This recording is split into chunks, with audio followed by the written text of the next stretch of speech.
All right, this is Charlie's Roadmap to Success video, and I just want to go over a couple of things that I chatted about with the Guardians during their session tonight. And one of the first things that we went over is just social manding to teach him to stop jumping up. So I want to refer you to the video above this one to go over that concept and how to go about that. But the basics are just, instead of him jumping up, ignore that type of behavior and focus on waiting for him to sit, and then reward that through petting him or picking him up or inviting him on the furniture or anything else. So I love the idea of you guys continuing to have him sit before you go through the doorway when he goes out to go to the bathroom, and when you have him sitting, he's so happy. He's the happiest puppy. And having him sit before you throw toys.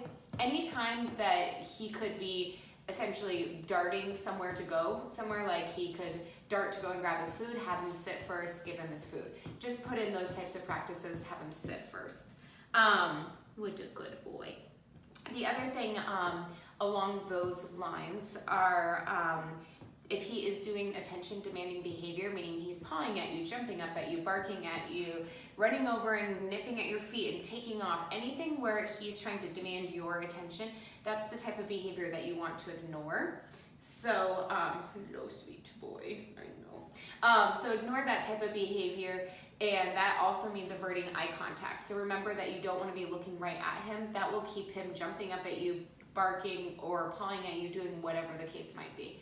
So just kind of wait him out. If he is barking like in his playpen, just wait him out and then have him, you don't want to open the door until he's done, because if he's barking and you let him out, essentially you're teaching him barking is what equals getting out of the kennel, and he'll always do that. You also don't want to try to refrain from saying anything to him, because then it just becomes really like a barking match. So if he's barking and then you're like, stop it, he's essentially hearing you bark, so it's bark, bark, bark, bark, bark. So that's just a couple tips on how to help him with that. Then remember with the nipping kind of at your hands or at your face when he's getting too riled up, stop playing with him, interacting with him immediately. So you don't want to keep engaging with him. If he continues that behavior, leave the room. And this should be a pretty abrupt leaving the room and stop playing with him. That way he learns that that behavior specifically, that nipping kind of behavior, is what's getting him in trouble, and all the fun stops. And that will quickly turn into, that's not fun for me, and puppies don't like things that aren't fun, so he'll quickly learn to stop. You had a good idea, and I just want to remind you of your past behavior, you had a good idea to distract him with other toys, to kind of turn it into a positive thing in most instances. So remember, if he's chewing on something inappropriate, like the leg of your furniture or anything that's inappropriate, grab a toy, distract him, teach him what you want him to do, what you want him to chew on. But if he's nipping at you and you throw a toy, remember that really is teaching him that nipping at you gets you to throw toys. So we don't want to do that. So we'll try to refrain from doing things like that. And then when it comes to some of the other things, we're going to use the escalating consequences to establish invisible boundaries around the home. You can do that for around the coffee table to help him not steal food. Step one is what you were doing tonight, which was standing kind of your ground and being around the coffee table.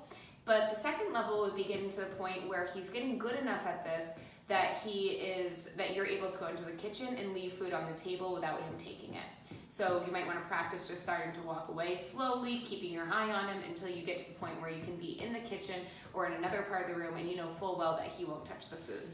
But that'll take a little bit of time. Another great tip for establishing that boundary specifically is to have the two of you as a couple rotate nights. So one of you is more on Charlie duty that night and the other person gets to eat their meal in full, and then you rotate to the other night where the other one of you is in charge. It just gives you guys both a little bit more of an off night, so you can both have a good meal every other night until he kind of gets those boundaries. Remember that consistency, timing, and follow through are the most important things when training him, because the more consistent you are, the better he'll learn and the quicker he'll learn.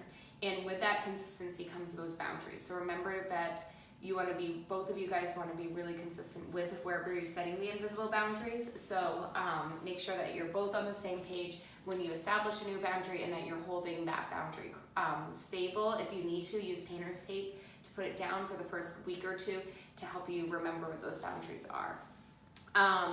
And then remember that these are not forever. This is a lot of stuff that after a couple of weeks with good consistency, he's only going to improve and he'll get better over time, and he'll start to know those boundaries on his own. So when you sit down, eventually he'll sit over on the carpet and he'll have that freedom. He just knows not to come over and be on the couch or around the coffee table when there's food. All right, and then last, I want to remind you that everything you do trains your dog, only sometimes you mean it.